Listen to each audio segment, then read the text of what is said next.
오늘의 성경 말씀은 누가복음 5장 33절에서 39절까지 말씀입니다. 제가 봉독하여 드리겠습니다. 사람들이 예수께 말하였다. 요한의 제자들은 자주 금식하며 기도하고 바리새파 사람들의 제자들도 그렇게 하는데 당신의 제자들은 먹고 마시는군요. 예수께서 그들에게 말씀하셨다. 너희는 혼인잔치의 손님들을 신랑이 그들과 함께 있는 동안에 금식하게 할 수 있겠느냐? 그러나 신랑을 빼앗긴 날이 올 터인데 그날에는 그들이 금식할 것이다. 예수께서는 그들에게 또 비유 말씀을 하셨다. 새 옷에서 한 조각을 떼어서 낡은 옷에다가 대고 깁는 사람은 없다. 그렇게 하면 그 새 옷은 찢어져서 못 쓰게 되고 또 새 옷에서 떼어낸 조각은 낡은 옷에 어울리지도 않을 것이다. 새 포도주를 낡은 가죽 부대에다 넣는 사람은 없다. 그렇게 하면 새 포도주가 그 가죽 부대를 터뜨릴 것이며 그래서 포도주는 쏟아지고 가죽 부대는 못 쓰게 될 것이다. 새 포도주는 새 부대에 넣어야 한다. 묵은 포도주를 마시고 나서 새 포도주를 원하는 사람은 없다. 묵은 포도주를 마신 사람은 묵은 것이 좋다고 한다. 지금 시간은 금식이라는 말씀 제목으로 목사님께서 나와서 설교해 주시겠습니다. 할렐루야. 오늘은 주제가 금식입니다. 우리가 먹기 위해서 삽니까? 살기 위해서 먹습니까? 살기 위해서 먹죠, 그죠? 우리가 살기 위해서 당연히 먹지만은 또 먹는 그 자체도 사실은요 즐거움이라는 것이 있는 것 같습니다. 먹는 즐거움이 아니 있습니까? 하지만 분명한 것은 살기 위해 우리가 먹습니다. 살기 위해 먹기 때문에 먹지 않으면 어떻게 됩니까? 먹지 않으면 죽을 수도 있습니다. 그렇기 때문에 금식이라는 그런 주제는요 우리에게 사실은요 부담감으로 다가올 때가 있어요. 그럼 금식이라는 단어를 들으면 기분이 막 좋아지고 막 그렇습니까? 아니면 좀 이렇게 숙연해지고 부담이 되고 그렇습니까? 우리 마음속에 알게 모르게 이 육체를 가졌기 때문에 밥을 먹지 않는다는 것에 대해서 이 몸이요 좀 위기감을 느끼는 것 같아요. 그래서 조금 거부감을 느끼고 공포심까지는 아니더라도 애써 외면하려고 금식을 좀 외면하려는 그런 마음들이 있지 않을까라는 생각을 해봅니다. 먹는 것은 생존하는 그런 본능과도 연관되어 있기 때문에 여러분 가운데 금식 기도를 해보신 적이 있는 분 계십니까? 금식 기도를 해보셨다면 왜 금식하셨습니까? 여러분 가운데 금식 기도를 한 번도 해보지 않았던 사람이 있습니까? 그렇다면 왜 금식 기도를 안 해봤습니까? 우리가 어떤 이유가 있기 때문에 하고 어떤 이유가 있기 때문에 하지 않는 것 아닌가라는 생각을 해보게 됩니다. 오늘 본문에서 그들이 예수님께 묻습니다. 제자들에게 너희들은 왜 금식하지 않느냐라고 그렇게 이제 묻는 장면이 나오죠. 오늘 보시면 지난주 말씀과 연결되어 있습니다. 장소가 어디입니까? 장소가 여전히 마태를 부르시고 레위를 부르시고 제자로 마태가 예수님을 초대하고 잔치를 벌인 그 식사를 하고 있는 그 장소. 다른 세리들과 그리고 죄인들, 우리가 이제 창녀들이라고 이렇게 보통 이렇게 이야기하는데 죄인들이 함께 모여서 먹고 마시는 그 자리에 그 이야기가 끝난 것이 아니라 32절에서 33절로 계속해서 이어지고 있는 것들을 볼 수 있습니다. 그때에 33절 보시면 사람들이 예수께 물었다 이렇게 되어 있는데 개역 개정에는 그들이라고 나오죠. 헬라어 원문을 보시면 3인칭 복수로 이야기하기 때문에 그들이라고 그렇게 우리가 이야기할 수 있습니다. 예수님께 질문한 그들은 누구일까요? 예수님께서 앞에 누구하고 이야기하고 있었습니까? 바리새인들과 율법학자들과 이야기하고 있었죠. 그죠? 그들이 예수님께 이렇게 묻습니다. 말합니다. 금식에 대해서 이야기합니다. 요한의 제자들 누구죠? 세례 요한입니다. 세례를 준 요한의 제자들은 자주 금식하며 기도하고 바리새파 사람의 제자들도 그렇게 하는데 당신의 제자들은 먹고 마시는군요. 라고 그렇게 이제 이 금식에 대해서 먹고 마시는군요. 아이고 잘 알았습니다. 이게 아니고 어떤 뉘앙스입니까? 왜 그렇게 하느냐? 왜 금식을 하지 않느냐라고 이제 비난하고 비판하고 정죄하는 그런 분위기입니다. 아니 요한의 제자들도 그렇게 금식기도 하고 우리 제자들도 바리새인들도 제자들이 금식기도 하는데 왜 선생이라고 부르는 사람들이 따르는 당신의 제자들은 금식하지 않고 지금 뭘 하고 있는 짓이냐, 먹고 마시고 뭘 하느냐, 왜 금식하지 않느냐라는 그런 정죄하는 형식의 이야기를, 그런 뉘앙스를 풍기고 있는 것을 우리가 알 수가 있습니다. 여러분, 금식이라는 것이 다른 사람을 정죄할 때에는 반드시 법에 나와야지 정죄할 수 있는 거잖아요. 그렇지 않습니까?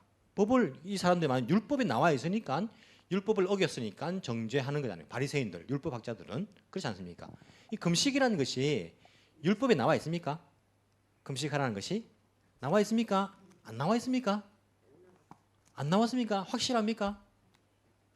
우리가 성경에 나오는가, 하나님 말씀인가 아닌가를 우리가 잘 알고 판단을 해도 판단하는 것이 필요합니다. 우리 일요일 날 모여서 예배 드리는데, 일요일 예배 드려야 된다, 성경에 나와 있습니까?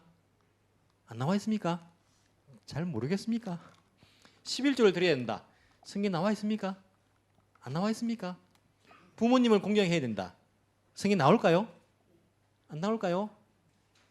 이렇게 말하니까 여러분 아는 것도 있고 모르는 것도 있고 막 헷갈리는 것도 있죠, 그죠? 세례를 주는 것 성경에 나와 있습니까? 안 나와 있습니까? 성찬을 지금도 계속 해야 된다는, 성찬식을 해야 된다는 것 성경에 나옵니까? 안 나옵니까? 세례 받은 사람만 성찬을 받아야 된다, 성경에 나오는가요? 안 나오는가요? 우리는요, 성경에 나와 있는 하나님의 말씀, 하나님의 뜻을 잘 알고 이야기해도 이야기해야 됩니다. 바리새인과 율법학자들이 금식에 관하여서 예수님과 제자들을 정죄하는 것은요, 그들이 믿는 율법에 나와 있기 때문에 그렇게 정죄하는 것 아니겠습니까? 어디에 나올까요? 자, 금식에 대해서 한번 생각을 해보면요, 원래 유대인들을 하면 12지파 가운데 유대지파를 보통 뜻하죠. 그래서 바벨론 포로 이후에 돌아온 그 이제 이스라엘 사람들을 우리가 유대인이라 이렇게 자주 이제 대표적으로 부르거든요. 왜냐하면 남쪽 유다 지파만 주로 이렇게 잡혀가고 돌아왔기 때문에, 그 전에는 사실은 유대인이라 말하면 안 되고 원래는 이스라엘 사람이라고 말하는 게 맞죠. 12지파가 다 들어가기 때문에. 자, 원래 이스라엘 사람들은 1년에 한 번 금식을 했다고 합니다. 한 번 금식을 했습니다.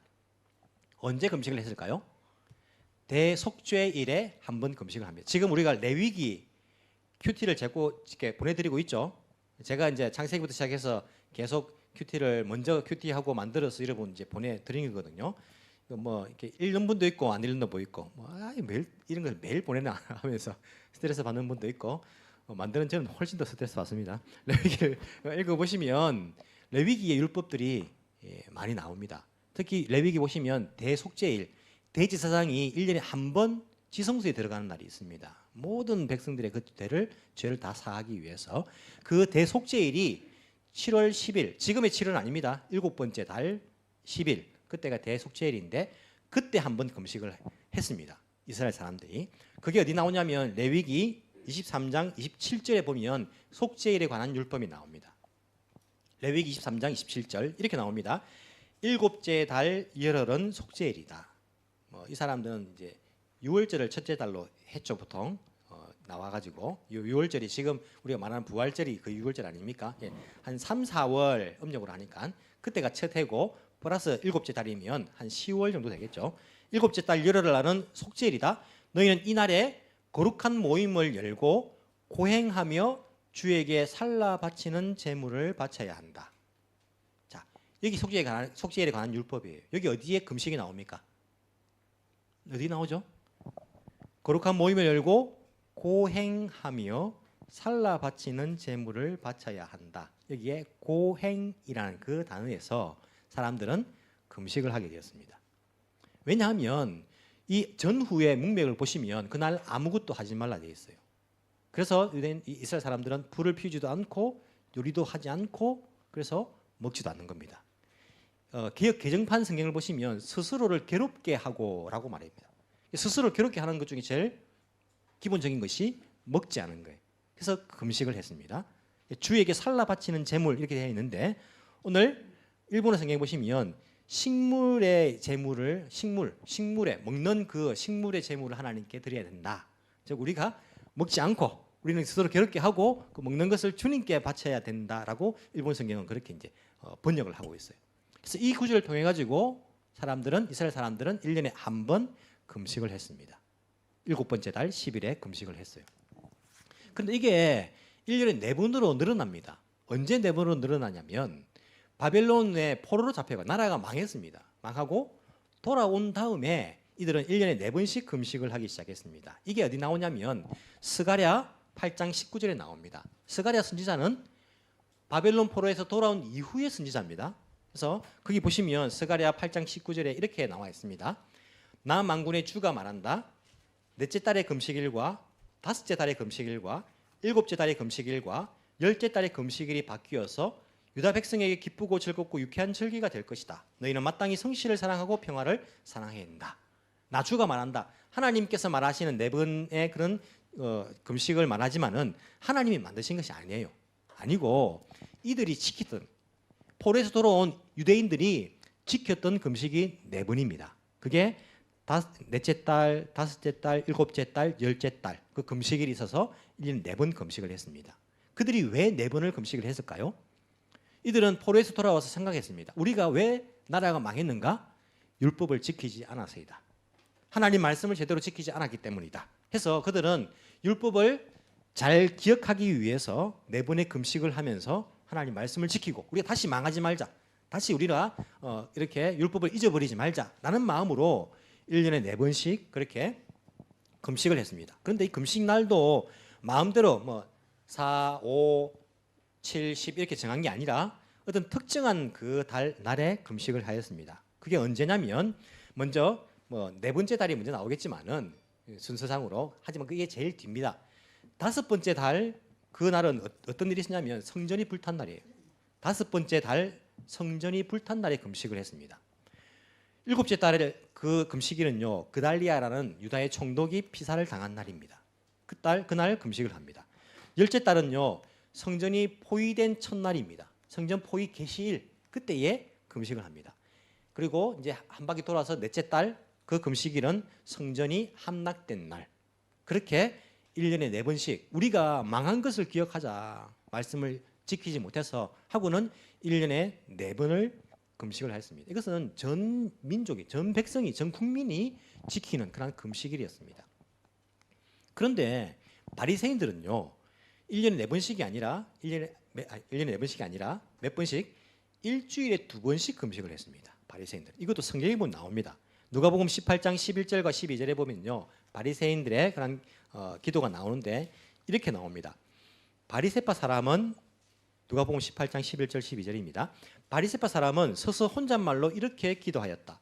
하나님 감사합니다. 나는 남의 것을 빼앗는 자나 불의한 자나 간음하는 자와 같은 다른 사람들과 같지 않으며 더구나 이 세리와는 같지 않은 것을 우연찮게 오늘은 또 세리들이 밥 먹고 있는 자리죠. 이 세리와는 같지 않은 것을 이 세리와는 같지 않습니다. 나는 1회에 2번씩 금식하고 내 모든 소득의 11조를 바칩니다. 일주일에 2번씩 바리새인들은 금식을 하였습니다. 언제 금식했냐면 목요일과 월요일 금식했습니다. 월요일과 목요일. 왜 월요일과 목요일 정했냐면 목요일은요.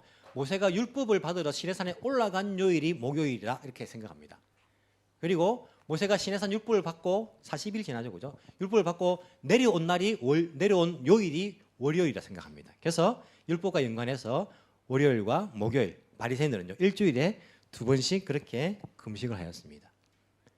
예수님과 제자들은요. 대속죄일에 하는 금식이나 뭐 1년에 4번씩 이렇게 온 국민이 하는 그 금식을 했을 가능성이 큽니다. 제자들도 하루에 3번씩 기도하는 것 예수님 이후에 사도행전 보시면 나오지 않습니까? 시키지 않습니까? 그 기도를. 그래서 전 국민이 하는 것. 심지어 예수님은 성전세도 내지 않습니까?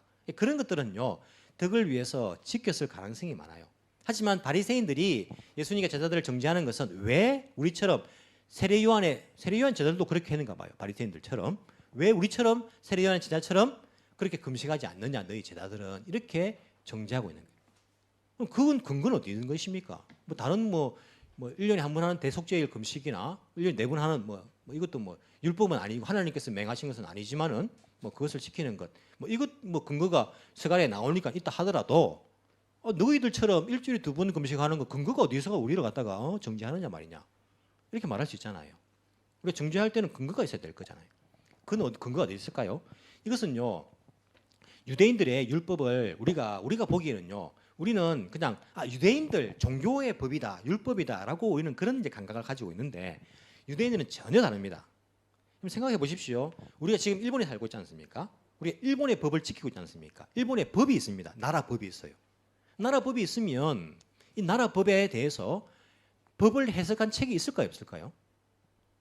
이런 법을 공부 안 해서 잘 모르죠, 그죠? 우리가 무식해 잘 모릅니다. 저도 잘 모르는데 저도 몰라가지고 오늘 우리 우연찮게 또 우리 교회에 변호사분이 계십니다. 그죠? 일부 예배 때 참석한 일본 와타나베 집사님이 변호사지 않습니까? 동대 나온 아주 우수한 변호사십니다. 변호사분이 계신데 제가 예배 중간에 이렇게 물어봤습니다. 법을 해석한 책이 있습니까? 라고 물어보니까 있대요. 제가 어떻게 아냐면 우리 장로회도요. 장로교 법이 있습니다. 장로교회법, 헌법이 있어요. 제한테 책이 있습니다. 근데 그 헌법만 있는 것이 아니라 헌법을 해석한 책이 있어요. 예를 들어 가지고 도둑질 하면 이제 잡혀가지 않습니까? 그러면 도둑질이라고 할 때에 길에 떨어진 것을 내가 주워가 내가 했다. 그럼 이게 도둑질이 아닌가?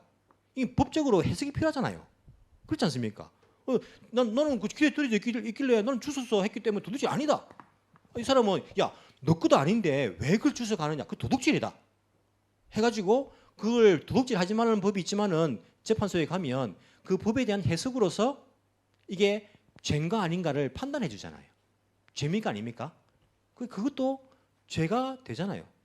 점유 이탈물 뭡니까? 하여튼 있어요. 이거 알죠?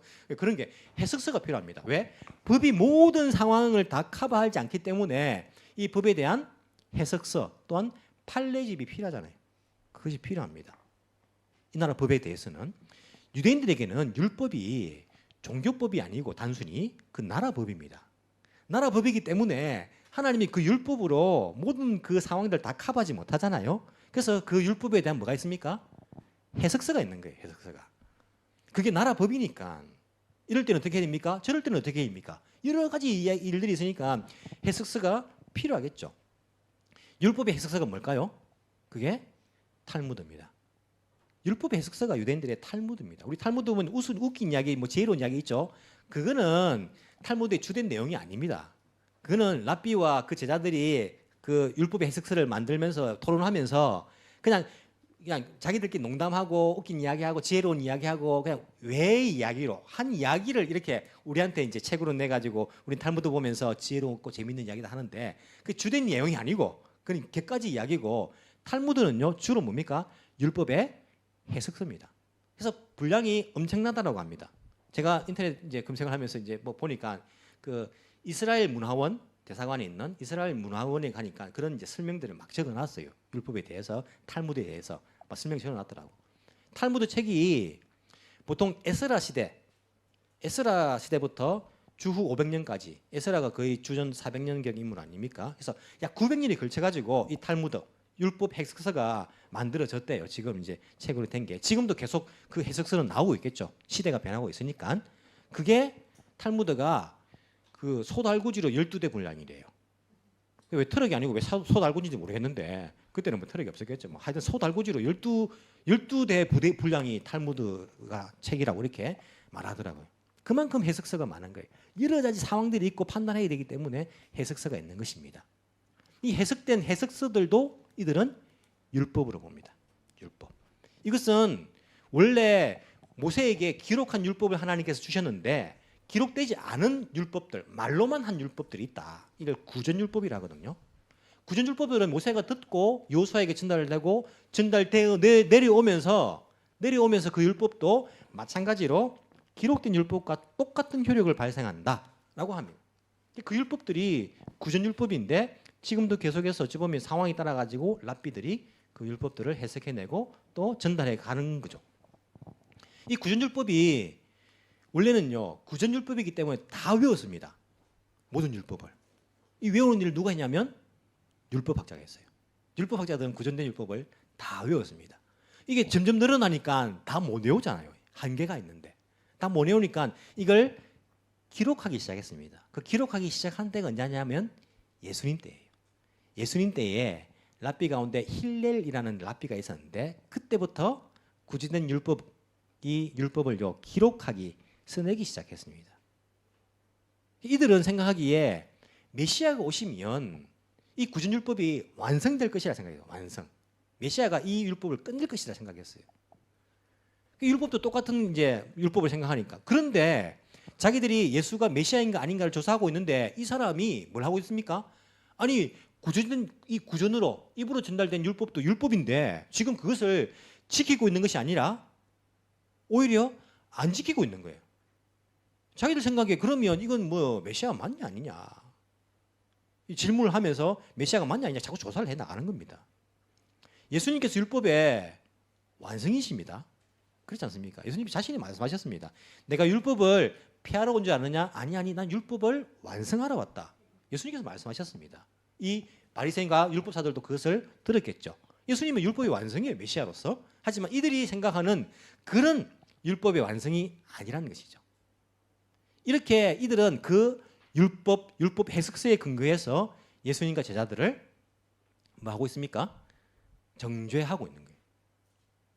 여러분 예수님께서는 정죄하러 오신 분이 아닙니다. 율법을 가지고 율법의 완성이라는 것이 율법을 가지고 너는 이 율법에 의해서는 죄인이다. 너는 죄다. 이게 바리새인들이 하는 일이에요. 여기에 의하면 죄인들과 먹고 마시면 안 되지. 금식해야지. 지켜야지. 여기에 의하면 너가 안식일 날 병자를 고치면 안 되지. 이게 이제 정죄하는 일이 바리새인들이 하고 있는 겁니다. 하지만 예수님께서는 정죄당한 율법에서 정죄당한 사람들 죄인들을 어떻게 합니까? 그 죄의 고난에서 해방시켜 주는 신을 그런 메시아예요. 그런 의미에서 율법의 완성자이십니다. 자기가 십자가에 죽으심으로 말미암아서 이 죄인들을 율법에 얽매인 사람들 율법이 죄를 정해주지 않습니까? 죄인 줄 알지 않습니까? 법이 있으니까 이 사람들을요 율법으로부터 그 정죄로부터 정죄함으로부터 해방시켜 주는 일을 바로 예수님께서 하시기 위해서 이 땅에 오신 그런 메시아이다 라는 것들을 우리가 알 수 있죠. 근데 바리새인들은 뭡니까? 자기가 하고 있는 걸 왜 너는 안 하고 있냐로 정죄하는 거예요. 이 사람들이 주로 하는 일이에요. 여러분들 우리는 안 그렇습니까? 내가 지금 하고 있는 건요 다른 사람 안 하면요 정죄합니다. 내가 이런 봉사하고 있으면요 이런 봉사 안 하면 저거 왜 안 하지? 정죄합니다. 나는 이렇게 하고 있는데 왜 쟤는 저렇게 안 하지? 라고 정죄합니다. 내가 안 하는 거 쟤 하지 않습니까? 정죄합니다. 이거 하면 안 되는데 왜 쟤 저렇게 하지? 별나게 정죄합니다. 이게 바리새인 전통이에요. 바리새인 전통. 예수님 전통이 아니고 예수님은 서로 정죄하는 것이 아니라 그 죄로부터 자유롭게 해방시켜 주시는 거예요. 죄의 얽매인 사람들을. 이게 바로 예수님께서 하시는 일인 것을 우리가 알 수가 있습니다. 이 엄청난 그런 구전된 율법들을 거기에 사람들을 올가매는 거예요. 예를 들어 가지고 이런 율법이 있습니다. 출애굽기 보면요. 출애굽기 23장 19절에요. 이런 율법이 있습니다. 너희는 새끼 염소를 그 어미의 젖으로 삶아서는 안 된다. 이게 이제 율법이 레위기 율법입니다. 출애굽기에 주어진 율법입니다. 새끼 염소를 그 새끼의 어미의 젖으로 삶아서는 안 된다는 것이 하나님께서 하신 명령입니다. 그런데 여러분 시대가 변하면요. 이 명령을 제대로 지킬 수가 없습니다. 왜냐하면 이 당시에는 자기들이 염소를 키웠어요. 키우니까 어떤 게 어미 염소고 어떤 게 새끼 염소인지 알아요, 다. 그래서 당연히 이 명령을 쉽게 지킬 수 있습니다. 그런데 사람들이 이제 염소를 안 키우고 시장에서 사다 먹고 예수님 시대 때도 뭐 시장도 있어가지고 사람들 동물 사기도 하고 뭐 그렇게 안 했겠습니까? 지금은 또 슈퍼 가서 사기도 하고 하는데 이제는 어떤 염소에 의해서 그게 나와가지고 이 제품들이 섞여 있는지를 우리가 알 수 없는 거예요. 유제품하고 고기 제품하고 누구 어미의 염소인지 그걸 알 수 없는 그런 시대가 되어버린 거예요. 그러다 보니까 이 율법학자들이요, 랍비들이 율법을 다시 해석하기 시작합니다. 이 율법이 어떻게 변화되었냐면 말 그대로 어미의 젖으로 삶아서는 안 된다. 이것은 함께 요리하면 안 된다는 말이다라는 율법이 되었습니다. 발달돼 가지고 이것은 또 다시 발달돼 가지고 고기하고 그 젖을 우유를 함께 먹지 말라는 것이다라는 율법으로 변화되었어요. 이게 해석되었습니다. 그리고 이것은 다시 변화돼서 우유를 섞은 과자와 고기를 함께 먹지 말라는 것이다로 발달되고 유제품과 고기를 함께 먹을 수 없다는 것이다. 또 버터로 고기를 요리하지 말 것. 고기를 먹은 뒤에 우유나 유제품을 먹으려면 적어도 6시간이 지나야 된다는 것이다. 로 점점 변해왔어요. 왜냐하면 지금 먹고 있는 것이 무엇인지 모르니까. 배 안에 같이 들어가면 어떻게 됩니까? 배 안에서 같이 이제 뭐 어미젖을 삶을 수도 있잖아요. 그러니까 같이 먹으면 안 된다. 적어도 고기를 먹으면 유제품은 6시간 이후에 먹어야 되는 거예요. 여러분 이스라엘 가면요. 제가 확인 안 해봤는데 여러분 같이 있으면 해보십시오. 맥도날드 가면 치즈버거 없을 거예요. 아마 치즈하고 고기가 같이 있는 거. 유제품이에요, 치즈는 그죠? 확인 안 해봤는데 아마 그럴 거예요. 아마 그 사람들은 안 사 먹을 거예요. 아마 있어도. 왜냐하면 자기들이 율법 해석에 의하면 유제품과 고기를 함께 먹어서는 안 되니까. 고기 먹고요 커피 마실 때 크림도 아마 안 넣을 거예요. 유제품이잖아요. 적어도 커피 먹으려면 6시간이 지나야 되는 거예요. 이런 율법의 해석으로 점점 변해져 온 거예요. 사실은요 하나님께서 왜 그 율법을 주셨는가 그 의미는 사라져 버리고 그냥 지키는 거냐 울타리를 만든 것이죠. 이들은 우리가 이 사회법을 지키는 것처럼 도둑질하면 안 된다 잡혀간다 이것처럼 철저하게 지켜야 되기 때문에 그렇게 지켜당하는 거예요. 하나님께서 왜 어미젖으로 새끼 염소를 담지 말라 했을까요? 하나님 뜻을 생각해야 돼요. 그 당시에 그걸 보면 너무 잔인한 짓이다라고 뭐 느낄 수도 있고 아니면 학자들에 의하면 그 행위가 우상 숭배하는 자들이 주로 하는 행위였다라는 이야기를 하더라고요. 그래서 그들과 같아서는 안 된다라는 의미에서 하나님께서 율법을 주셨다라고 해석을 합니다. 근데 그것은 없어져 버리고 그냥 뭐 같이 먹으면 안 된다는 거예요. 배 안에 들어가면 뭐 또 율법을 어기는 것이 되기 때문에 이런 법이 탄생된 것입니다. 여러 가지 이런 것들을 만들어 가지고 사람들을 속박하는 거예요. 지키지 않으면 정죄하는 겁니다. 이게 바리새인들이 하고 있는 것이고 이 모든 속박과 정죄에 관한 모든 율법의 완성 구전율법에 그것을 메시아가 할 것이라고 생각했는데 자기들 생각과는 달리 예수님께서는요 거기에 매이지 않는 거예요. 예수님께서는 하나님의 뜻이 무엇인지 하나님의 의미가 무엇인지 그것을 알고 그 뜻대로 하는 것이 율법의 완성이다 라고 하시면서 오히려 이들의 구전으로 내려온 율법과 전통들을 지키지 않는 것을 우리가 볼 수 있습니다. 그러면서 예수님께서는 비유를 3가지 들죠. 먼저 혼인잔치, 신랑이 혼인잔치에 함께 있는 친구들이 어떻게 금식을 시키겠느냐. 금식일이 있어도요. 결혼식이 있는 사람들은 금식을 하지 않아도 됐다더라고요. 그걸 마치고 난 다음에 한다더라고요. 마치고 난 다음에. 바리새인들도 유대인들도. 그러니까 너희들 어떻게 지금 예수님이 바로 신랑 되신 분이라는 의미죠. 나와 함께 하는데 어떻게 금식을 하겠느냐. 뺏길 날이 있을 건데 그때 금식할 것이다. 그리고 또 하나가 낡은 옷과 새 옷을 그렇게 붙여서 짜지 않는다는 거예요. 지금은 이제 뭐 우리 나일론이니까 뭐 낡은 헝겊대도 뭐 되죠. 근데 그 당시에 나일론이 아니고 뭡니까? 다 식물 이렇게 해가지고 막 이렇게 만든 천들 아닙니까? 그러니까 새 천은요. 지금 이런 옷도 아니고 뭐 두루마리 같은 게 둘둘 말아 다니더라고요. 새 천과 헌 천을 딱 붙여 보십시오. 어떻게 되겠습니까? 새 천은 수분이 많고 헌 천은 수분이 없잖아요. 잡아 당기는 거예요, 그냥. 찢어지겠죠, 그죠? 둘 다 못 쓰게 되는 거예요. 또 3번째 비유가 새 포도주는 헌 가죽 부대에 넣어서는 안 된다는 거예요. 왜 그렇습니까? 새 포도주는 발효하잖아. 그죠? 근데 헌 가죽 부대는요 수분이 없으니까 팽창 못 하잖아요. 새 포도주는 아직까지 여러분 가죽 보십시오. 가죽도 이 새 것은요 탱탱합니다. 이 가죽이 흥거가 되면 어떻게 됩니까? 수분이 줄어들어가요. 수분이 줄어들어가지고 성경책 넘기는데 이거 한 장 안 잡혀요 이게. 저도 요즘 수분이 없어진단 말입니다. 새 가죽 부대는요 수분이 있으니까 포도주가 팽창해도 안 터져요. 하지만 헌 가죽 부대는 터져버린다. 그러면서 예수님께서 뭐라는 겁니까? 새 옷이고 새 포도주란 말씀이에요. 근데 사람들은 어떻게 이야기합니까? 39절에 묵은 포도주를 마시고 나서 새 포도주를 원하는 사람은 없다. 묵은 포도주를 마신 사람은 묵은 것이 좋다고 한다. 옛날 것이 좋다고 말한다는 거예요. 옛날부터 내려오는 전통, 율법, 바리새인들이 율법해서 이게 편하다. 우리 원래 이렇게 알고 있었는데 이게 편하다라고 생각하면서 그게 좋지. 새 것을 예수님께서 하는 가르침을 영 안 받으려고 한다는 거예요. 우리가 한국 사람인데 유교 전통 그게 편하지. 우리가 뭐 서양 전통이나 뭐 일본의 그런 문화나 우리가 영 불편하다는 거예요. 안 받아들이는 거예요. 아무리 성경에서 말해도 그냥 막 우리 전통 묵은 것이 좋다라고 사람들은 말한다는 것입니다. 주님은 아니 너희들이 지금까지 알고 있었던 것은 다 잘못된 부분들을 다 잘못되게 만들었다. 그게 아니라 원래 하나님의 뜻은 바로 이런 것이다라고 말하면서 사람들이 보기에 새로운 가르침이다. 새로운 가르침이며 권위가 있는 말씀이다라고 그렇게 사람들이 한 것처럼 예수님께서는 너희들이 생각하는 것처럼 율법을 만들어서 올가매고 율법으로 구원받는 것이 아니라 율법으로부터 자유함을 맛보고 죄로부터 해방되어서 바로 은혜로 너희들이 구원받는 것이다 라는 것들을 예수님께서 하나님의 뜻을 풀어서 그들에게 알려주고 있는 것들을 알 수 있습니다. 이런 금식이요, 하나님께서 원하는 금식이 있습니다. 성경에 나옵니다. 하나님이 어떤 금식을 원하시는가 성경에 나와 있습니다. 하나님은 어떤 금식을 원하실까요? 이사야서 58장 6절에서 9절까지 보시면요, 하나님께서 원하시는 금식이 나옵니다. 이사야 58장 6절에서 9절. 내가 기뻐하는 금식은, 하나님께서 말씀하십니다. 이사야를 통하여서 내가 기뻐하는 금식은 부당한 결박을 풀어주는 것, 멍에의 줄을 끌어주는 것, 압제받는 사람을 놓아주는 것, 모든 멍에를 꺾어버리는 것, 바로 이런 것들이 아니냐.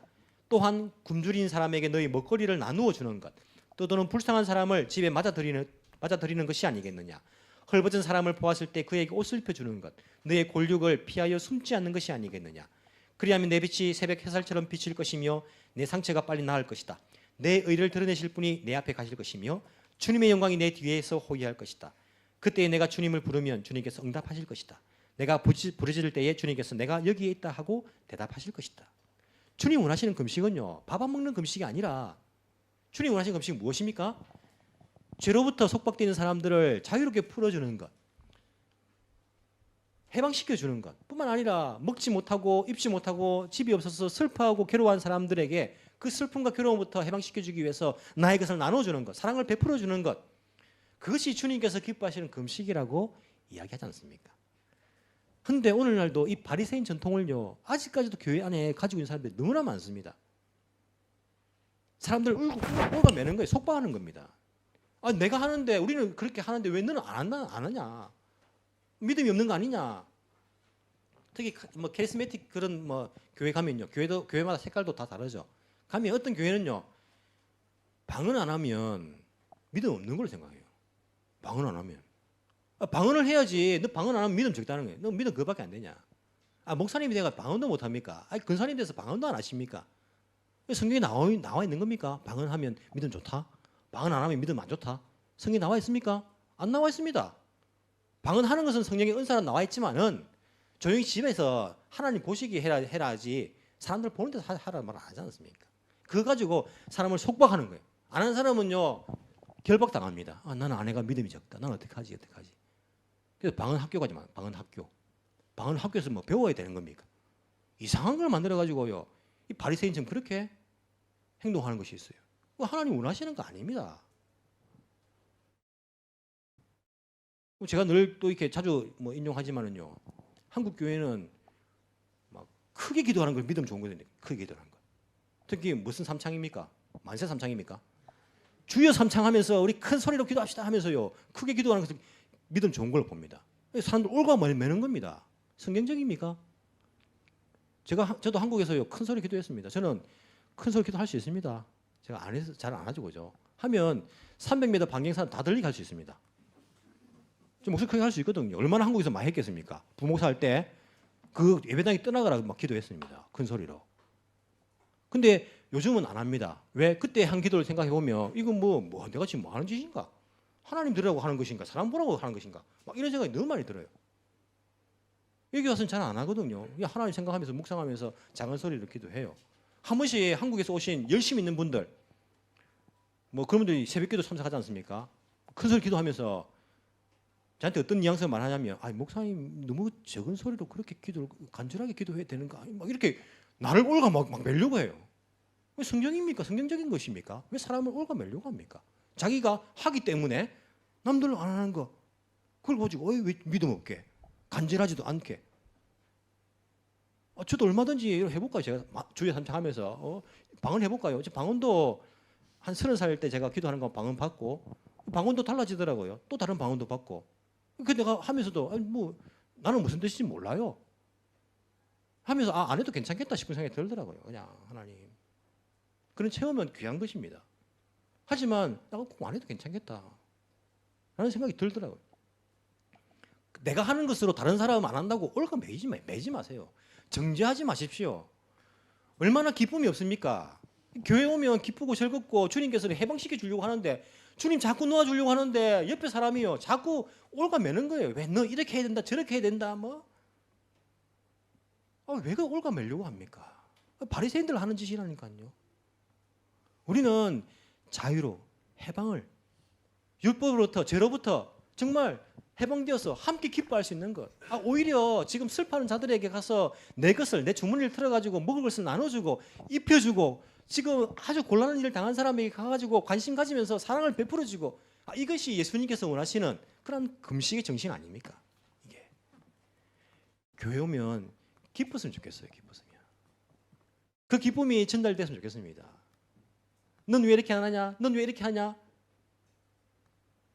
그것이 아니라 잔치가 되어야 될 거 아닙니까? 주님께서 이 죄인들을 모아놓고 잔치하는 것처럼 또 이렇게 한다 해가지고 뭐 사람들 모아놓고 야 우리 노미까지 하자 부어라 마셔라 하면서 또 서로 막 취해가지고 싸우고 상처 주고 막 주님께서 그걸 원하시는 거 아닙니다. 또 그것만 닮아가지 마시고 원하시는 것은요 죄인들이 속박당한 사람들이 소외된 사람들이 기쁨을 맛보고 해방되고 자유를 맛보면서 하나님 앞에서 죄로부터 용서받고 정말 그 은혜 감사해서 서로에게 그 기쁨의 은혜를 나누어주고 베풀어주는 것 이것이야말로 주님께서 원하시는 금식의 정신이 아니냐 그렇게 우리에게 가르쳐주고 있는 것입니다. 여러분 금식요 우리가 간절하면 할 수 있습니다. 성경에도 보면 그런 예들이 많이 나옵니다. 할 수 있지만은 그게 아니라면 밥 먹어가면서 기도하면서 오히려 이 말씀을 가지고 이 정신을 가지고 우리가 서로에게 그런 자비를 베풀 수 있다면 그것이야말로 자기 자랑한다고 금식하는 이 바리새인들보다 훨씬 나은 주께서 인정하시는 의로움이 아니겠는가. 바리새인을 따르는 제자들이 아니라 예수님을 따라가는 제자들이 다 되기를 간절히 소망합니다. 기도드리겠습니다.